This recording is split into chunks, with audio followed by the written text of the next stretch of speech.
so awry, I have to just double check my knowledge before I can share it with them. And I love that you did that. I wasn't surprised because as I had said, out of MMCO for many years, the Medicare Rights Center has worked on ombudsman programs. We have advocated for improvements, and the department has engaged advocates, has engaged health plans, has engaged stakeholders to be involved in this. And so I like to, in my personal life and my professional life, I always like to step back and ask why. Not only like, why are we doing it this way, but why are we doing it? And so as we continue to focus on improving the system, I would say for the most vulnerable, the dually eligible, for people who are enrolled in Medicare and Medicaid, or for people who are just hovering around eligibility for Medicaid, maybe they're eligible for the Medicare Savings Program. Why are you continuing to focus on this? Well, let's talk about that population first.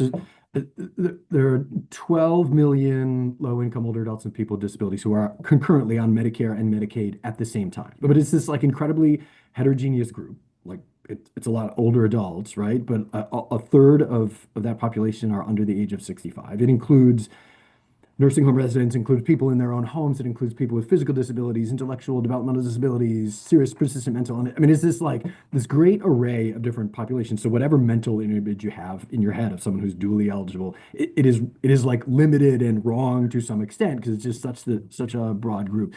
But by definition, it's a group that's unified at least a little bit by poverty. And so people who are dually eligible, they disproportionately experience the correlates of poverty. Like they're dually eligible beneficiaries are 5 times less likely to have a high school diploma than other Medicare beneficiaries. Now, there are plenty of dually eligible individuals who have PhDs, but on average, it's just like they experience the other correlates that like challenge your navigating a particular system. For 45% of people who are dually eligible, 45% are food insecure, right? So like we have to remember that like before you even get to experiencing medical care, you have to have a place to live and have food to eat. And this is a population that disproportionately has major challenges. A quarter of dually eligible beneficiaries have trouble getting places, right? So these are like really important structural issues to consider. And then there should be no surprise that as a population, people who are dually eligible, also relative to their kind of higher income Medicare peers, have higher hospital readmission rates. They have higher rates of reporting that they have poor health, right? There should be no surprise on that. And there's multiple reasons for that. And some are big and theoretical, and some are like crass and specific. Mhm. Since the inception of the Medicare and Medicaid programs, there has been like a problematic incentive problem. States have to balance their budgets, but doing things and making investments that help keep dually eligible individuals out of the hospital don't pay off for states because the federal government, the Medicare program, are paying for those hospital costs, and kind of and vice versa. They're like the Medicare program doesn't kind of financially benefit when they keep someone out of a nursing home in the same way that they would otherwise. So we had these like wrong pocket economic incentive problems that are like weirdly and deeply nefarious over the kind of longer term arc of the programs. It's number one. But then it, from its inception, but even to a greater degree every year, that complexity that we started with for both beneficiaries experiencing the system, disenfranchising, causes people to make poor decisions, but also for the government to like run good programs. It is increasingly complex in our like current world.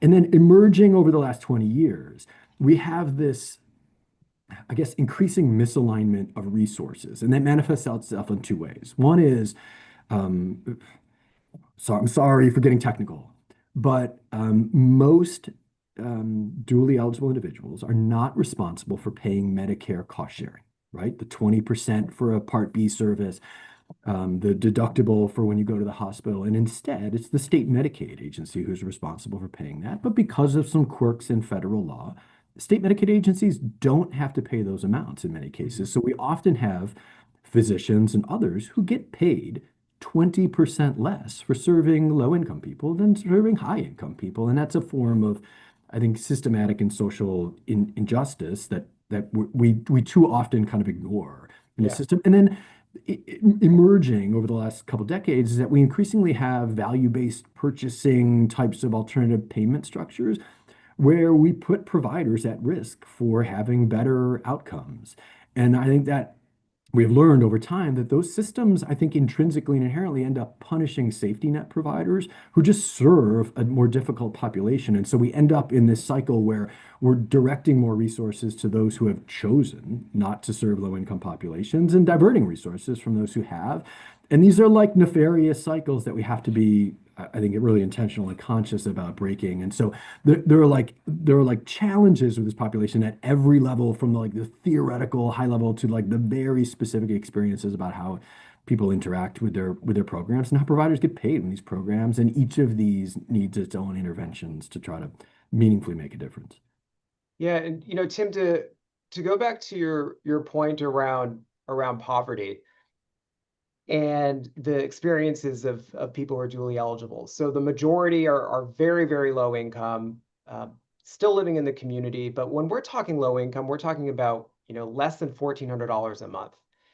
And I think about some of the decisions that beneficiaries are forced to make during the enrollment periods.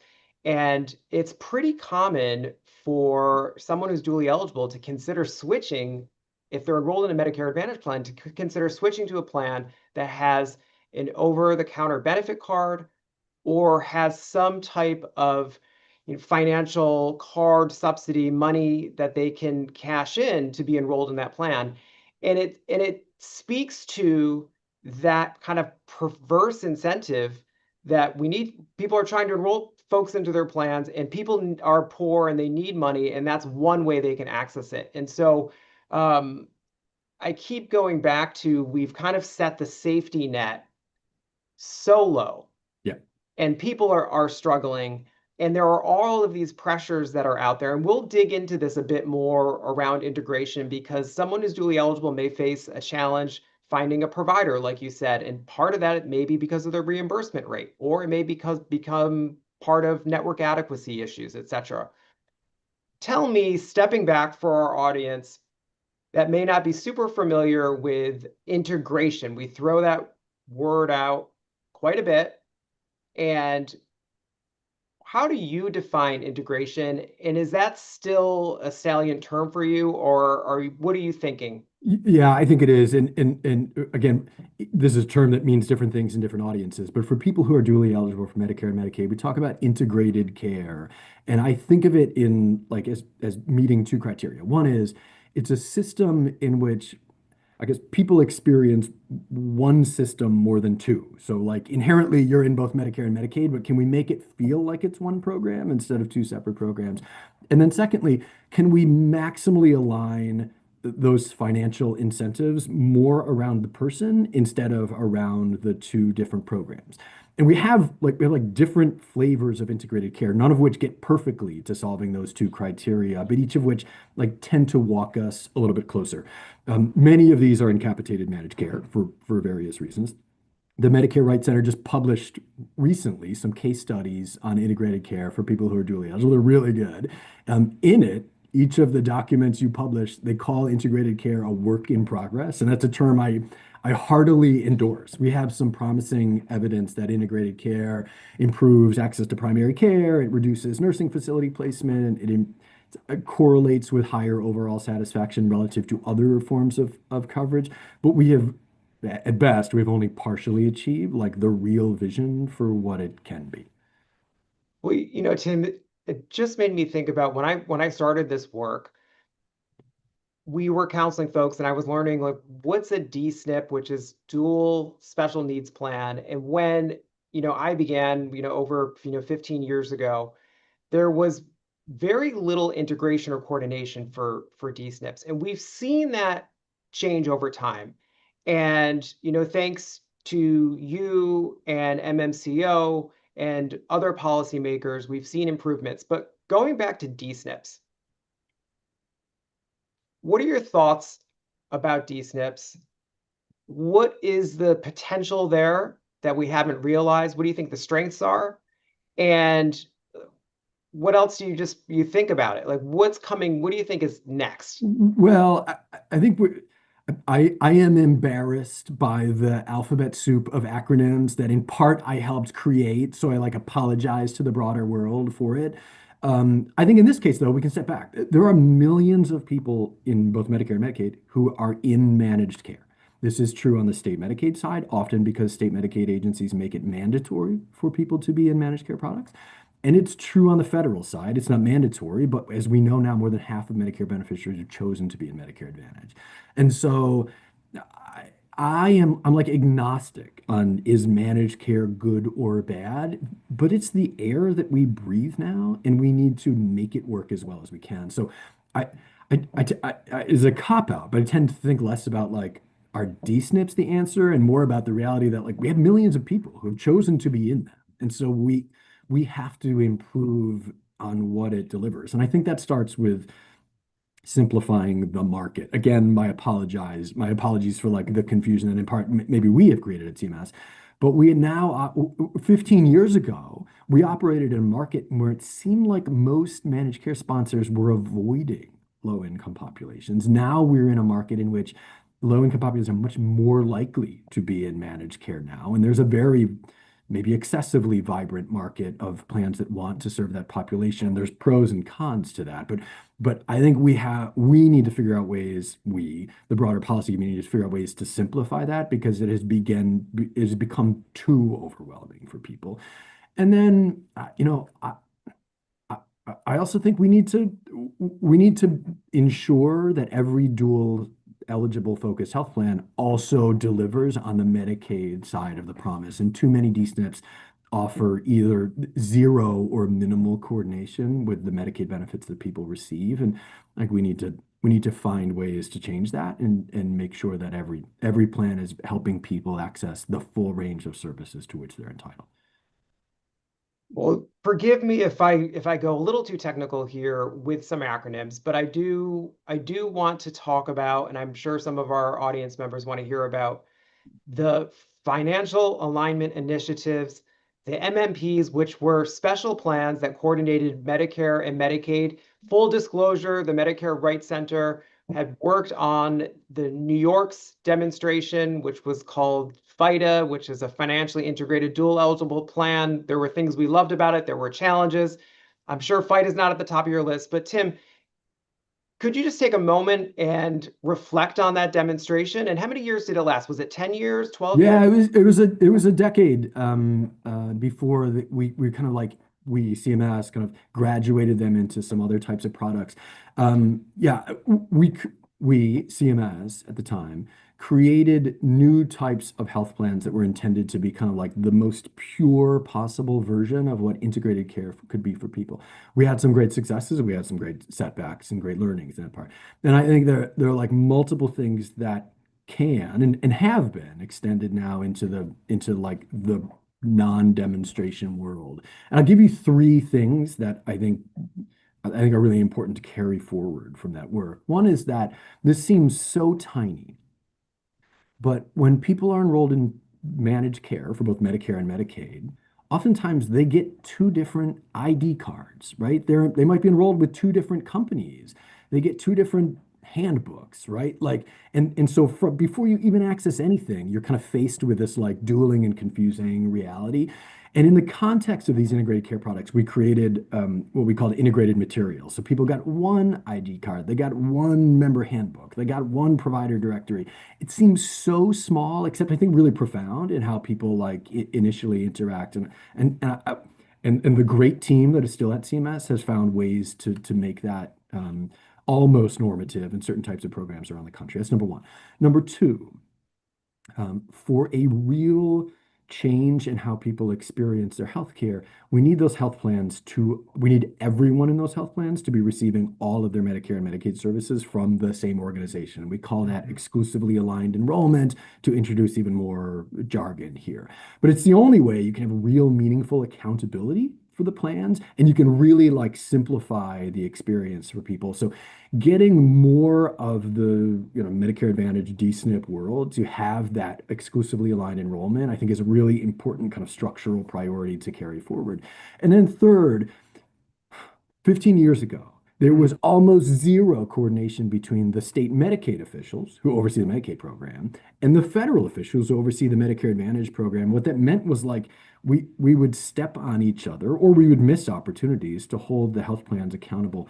We created an environment, imperfect though it is, but we created an environment in which both the state folks and the federal folks began to actually coordinate and share information about how we can hold the plans accountable and how we can make sure they're meeting the needs of individuals. And again, not perfect, but I think finding ways to continue that like very genuine state and federal partnership from which I think both sides learned a lot. So uh, I'm proud that I think that has continued in some states. I just think that's an increasingly important one. Yeah, as a participant in that, I also, found value in we saw an increased collaboration with folks on the ground, state policy officials, state government, federal government, and so we've seen those improvements too. I tend to I tend to be an optimist, and in aspects of the Medicare program, we have seen great improvements. So when I started, we were implementing Part D. Now in the Part D program, we do have an out-of-pocket cap. And for the folks that are listening, we also had an increase in the low-income subsidy. This is the program that helps low-income people afford their drugs. So we've had some improvements, and we've also seen some major improvements in D-SNPs. But I want to talk a little bit about the reality that we are living in right now. So we have the passage of HR 1, known as the Big Beautiful Bill, and that's making some very big changes to Medicaid. Most of those changes are uh, really aimed at immigrants.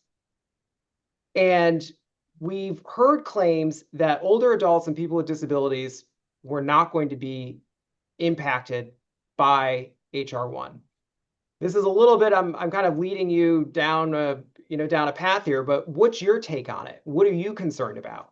Well, okay, the belief among some members of Congress that there's no harm for older adults has to start with the fact that you're ignoring those immigrants who are newly made ineligible for Medicare. So Yeah. that's like exposing kind of like Page one, number right? one, Yeah. right? Number two, the bill imposes a 10-year moratorium on federal implementation of two sets of federal rules that would greatly simplify access to the Medicare Savings Programs, which I hope we'll talk about in a little bit, and other parts of Medicaid. One, like the rule on the Medicare Savings Program alone would save $19 million of red tape each year for applicants. It would save states 2 million hours of their own administrative burden, and it would get about 860,000 more people access to more affordable coverage. Now, the states can still implement many of those things, and I hope they will, and let's come back to that. But like, so number two is that like very explicitly, this bill prevented Medicare beneficiaries from accessing the kind of subsidies that make their coverage affordable.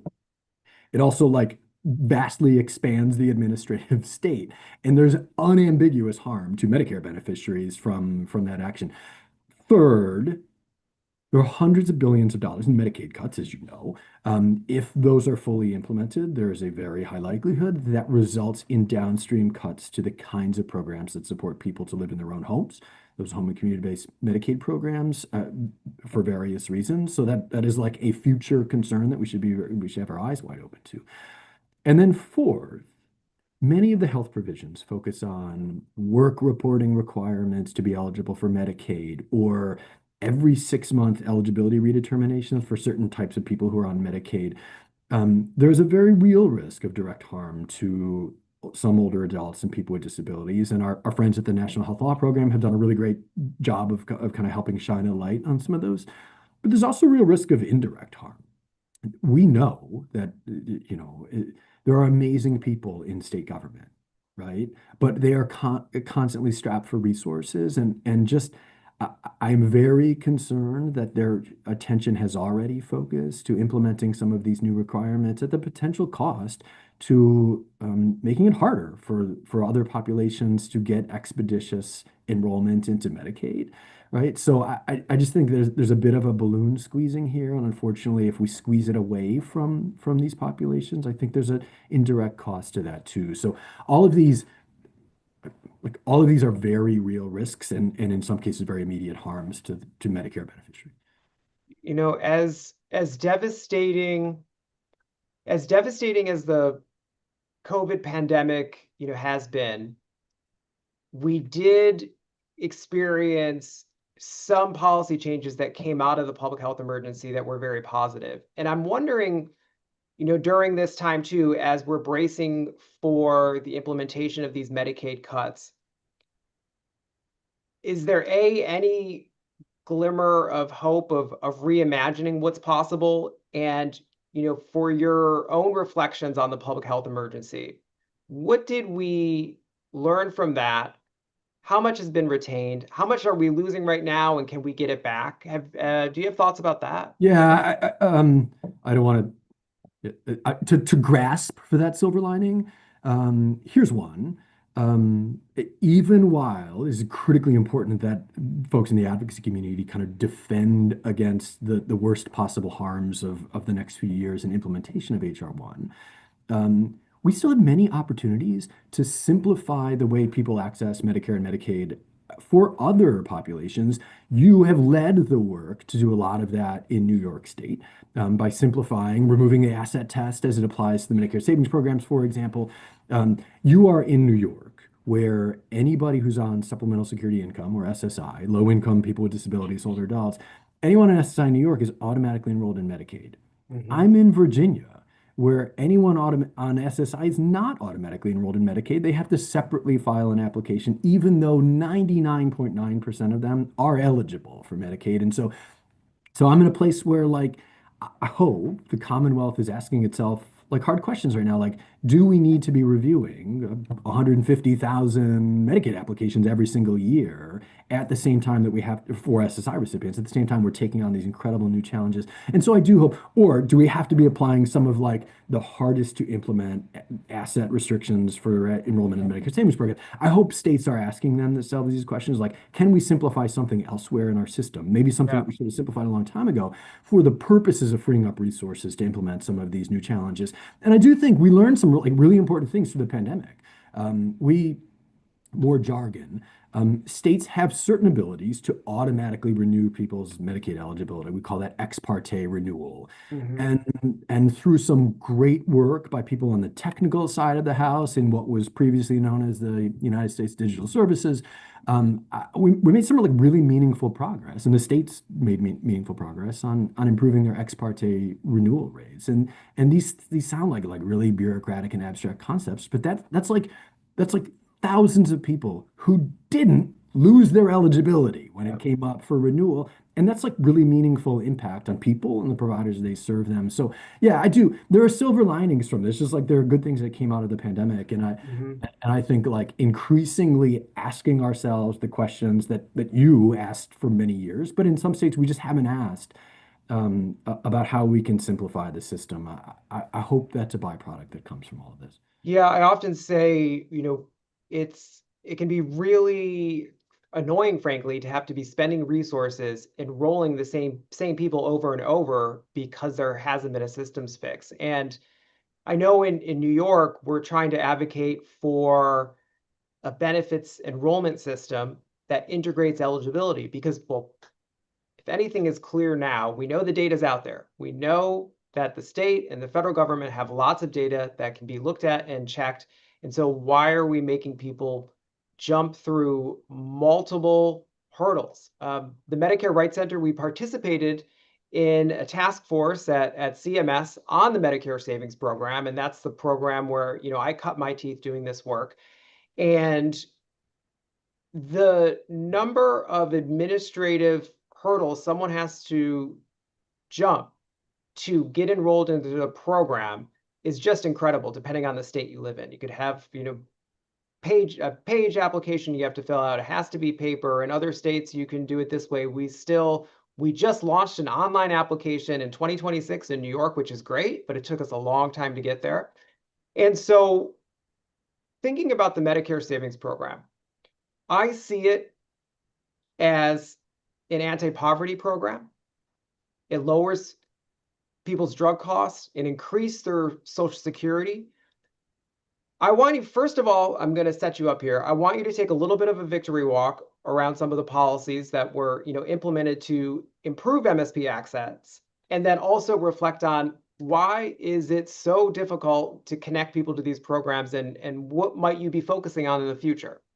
Yeah, I'm glad you phrased it that way. Thank you for the opportunity to feel good about some forward progress on these, all of which made possible in part by having an MRC alum that I've had the chance to work with over the years, Kim Gwan, and many others too. All right, this is more jargon, so let's talk about the Medicare Savings Programs, which not everybody like thinks about those names. These are the programs through which you enroll, usually through your state Medicaid agency, and the state covers your Part B premiums and in many cases, your Medicare Parts A and B cost sharing too. And they automatically get you the Part D subsidies too. Affordability is this incredible like buzzword politically now, but like this is like 40+% of the callers to your Medicare Rights Center helpline are calling about affordability issues.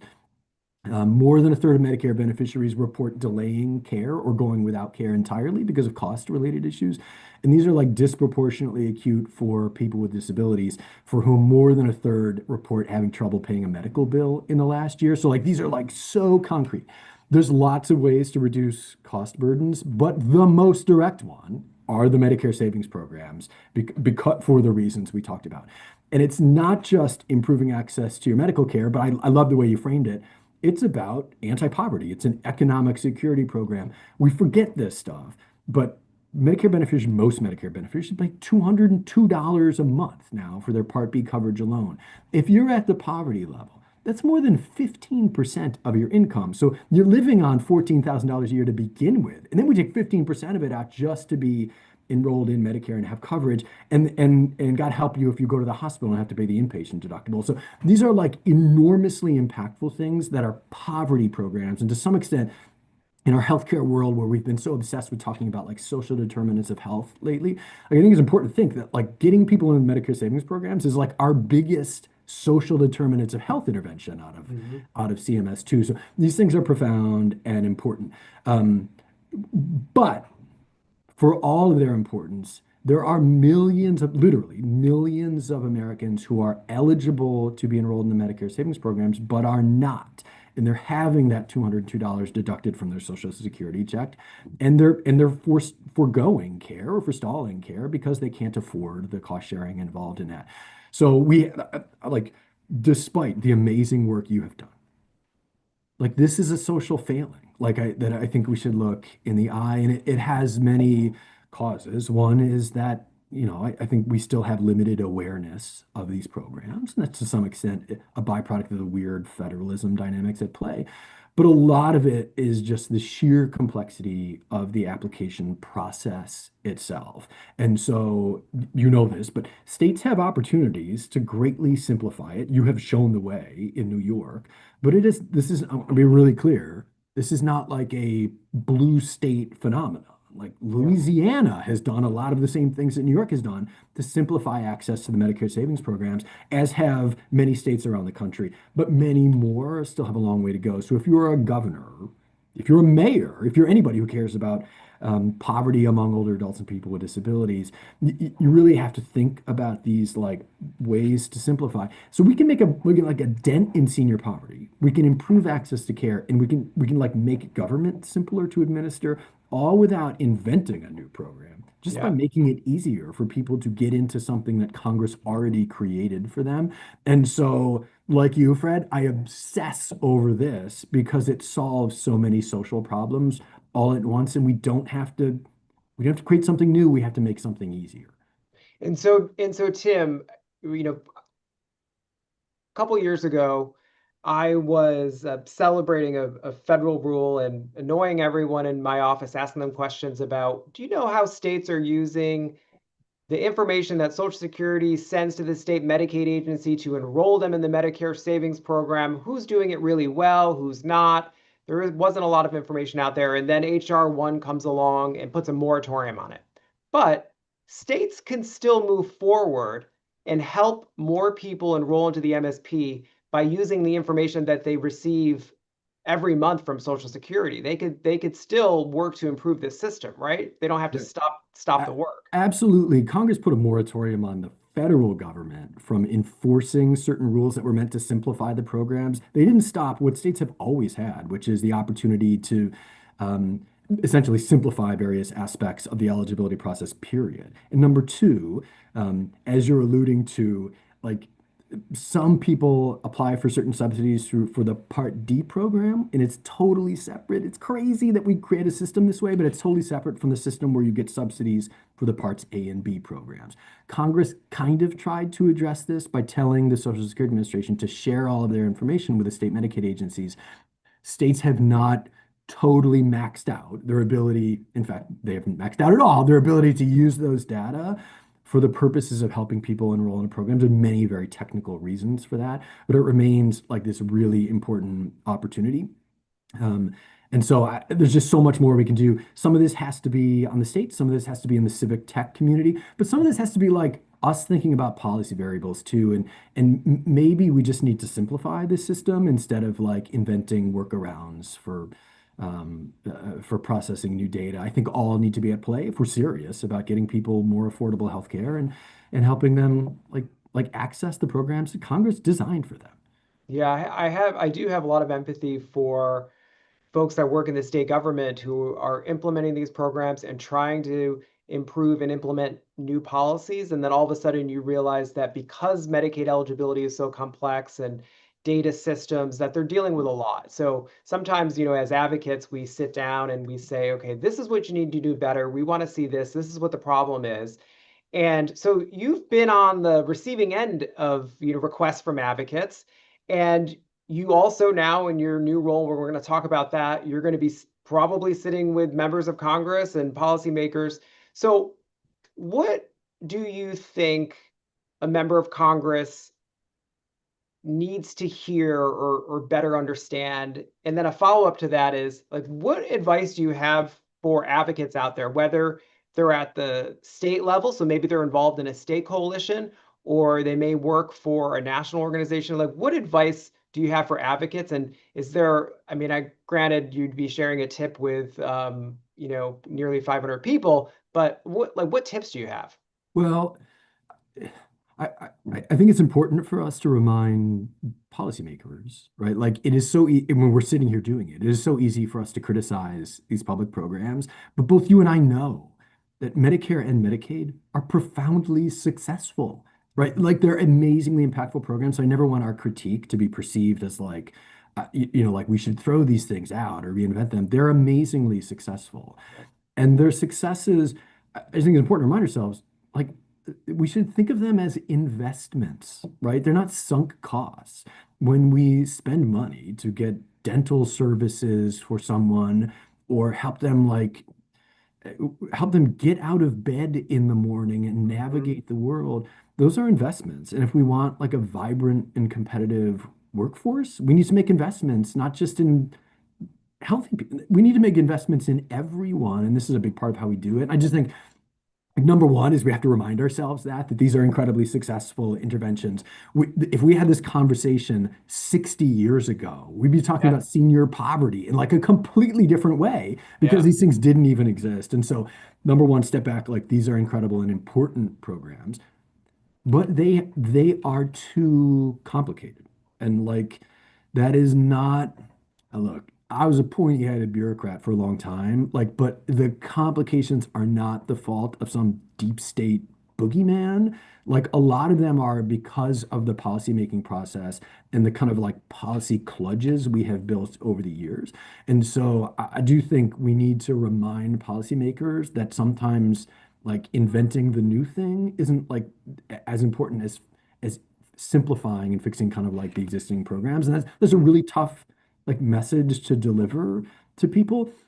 Um, I'm in no place to criticize anybody or give advice like relative to you, but I think on the advocacy side, I, I am the embodiment. I have already embarrassed myself here multiple times with how little I understand about programs I've worked on for a long time. So I'll tell you too, I think sometimes people in CMS or in the state Medicaid agencies, they don't have the same perspectives as you do on the advocacy side. It's not a difference in like intelligence or something. It's the fact that on the advocacy side, you're much more often experiencing the system as Yeah. like real people experience it. And on the government side, you're experiencing the system through the lens of like some very specific thing for which you are accountable to like elected officials and you want to do a good job managing the physician fee schedule or like whatever thing you're in charge of. And that is so complex and so important. At CMS, there are brilliant people who work on these things, but the system they work on is so inherently complex and in many cases like confrontational with a broader public that like you can't also spend the time to experiencing the world as a low-income older adult does. And so I think to some extent the message I would deliver to the advocacy side, informed by my own limitations, is that you shouldn't always expect that even the smartest and best intended of public servants have seen the world through the lens that the advocates have seen the world. And I think that's like it's just important to like recognize that as no one's failing, but there's an educative element that maybe seems really basic to people. And then secondly, I do think we collectively have, I think, an opportunity and an obligation to some extent to make policy fixes really crystal clear and specific to people. I know myself, I've embarrassed myself with some advocates by thinking like, hey, I just thought of this solution and we just did it. And then Kevin Prindiville at Justin Aging says, well, great job, dummy. We've been telling you that for 10 years. And so I think to some extent, we just need to make sure that we're always communicating between the public sector and the advocacy side to like make sure that we're really crystal clear and operationally specific about the fixes because it's really easy to talk past each other. And that's easier said than done. But I think is an important part of what you guys do and what I hope we'll be doing. Yeah, I often think that we often don't understand also how challenging it is to have to work within a certain system that has, maybe outdated, it has technical requirements. We don't see all that. We come in with the ideas and then maybe there's a point in time like the public health emergency that emerges and then all of a sudden ex, automatic renewals, telehealth coverage for Medicare, it all becomes crystal clear to everyone at the same time and we all seem like we're on the same page after, a lot of hard work. But and to your earlier point too, I always remind myself, we run a helpline. The Medicare program is very popular. It is working well for most people. When I am having conversations, and you probably have this happens to you too, anytime anybody knows that you somehow know something about Medicare, you are talking about their Medicare eligibility at the oddest holidays, the oddest times, etc. And it's just a reminder that it is working very well for many, many people. When you run a helpline, you're going to oversample completely for the issues and the problems, and that's the point. We have a lot of qualitative data, etc. And to your point around, the importance of these programs, and so when you think about Medicaid and home and community-based services, it is a privilege to be able to help individuals that are in need of these services because they are so essential to everything that they do.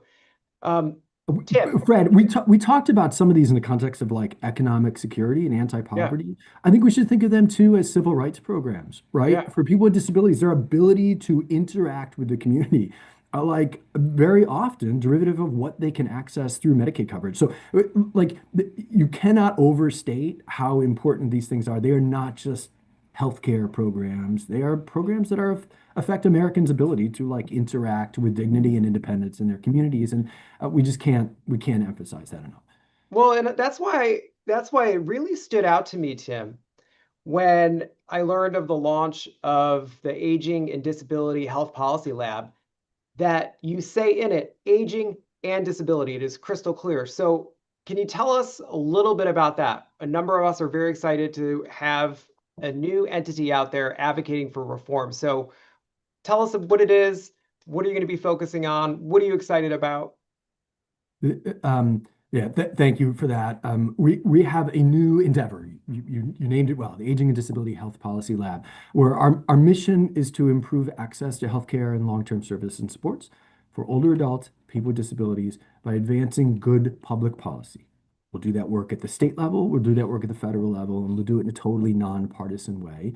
And we'll do it with like three really basic steps. Number one is as we've emphasized here in this conversation, listening to the lived experience of older adults and people with disabilities and their experiences and challenges with healthcare and long-term care. Number two, it's developing actionable, concrete, technically specific model policies. Mhm. That might mean model state legislation or federal legislation or regulatory language, very specific policy fixes to some of the very technical issues that you and I have talked about. And then partnering with the local and national organizations, I hope, including the Medicare Rights Center, to get those policies circulated to the policymakers who can act on them. We talked about the challenges of running a state Medicaid agency or being a public servant. Incredible challenges too of being a state legislator. Like even in this conversation, we've used such impenetrable jargon, and Yeah. and in most states, state legislators have other full-time jobs and have portfolios that include education and the environment and criminal justice and so many other things. And so I think we owe it to the policymaking community to make it as simple as possible to like help them by providing them the really specific and concrete solutions for the kinds of public policy programs that vex people on both sides of the aisle. So we'll focus on policies that simplify a healthcare system that has become totally overwhelming for people to navigate and for governments to manage. And that means embracing some of those technical details and going deep into the plumbing of these big, important, major social insurance programs. So I'm grateful you they had a chance to talk Excellent. about. I am grateful for the SCAN Foundation, who has funded much of made this work possible and had the vision, I think, encouraged to focus on some of these like really important, but let's kind of face it, like technical issues and realize that this is how we make a really tangible impact on the people that we care about. We don't we exist in certain ways. We won't have a website until probably late April, and when we launch, we'll start with some model state policies on simplifying access to the Medicare Savings Programs that we've talked about here, and I hope will be our first small, but first meaningful contribution to trying to make it easier for policymakers to solve some of these incredibly technical but impactful and tangible challenges for the people that you and I care about. Excellent. Yeah, and one of the questions that we got from the audience is it's a pretty basic question, but going back to the MSP, someone is asking, is the MSP program administered in every state? How does that work? And so maybe if you could just talk a little bit about that and what we're both jointly trying to accomplish with improving MSP access. Yeah, to enroll in the Medicare Savings Programs, you primarily do that by applying through the state Medicaid agency infrastructure. So in many states, that's a county level Department of Social Services or something like it. And if you go to your state Medicaid agency's website, there's often information about how to apply for those types of programs. In Medicaid eligibility jargon land, sometimes you don't hear the term Medicare Savings Program. You hear these other terms like QIMBY and SLIMBY or qualified Medicare beneficiary or special low-income Medicare beneficiary. They all kind of get you to the same place. You don't really have to know the difference between those things. You just need to know that there are programs out there that can help low-income people cover their Part B premiums. And in many cases, there are other Medicare cost sharing, and they are grossly undersubscribed. So people should apply for those because many people are eligible and just haven't enrolled yet.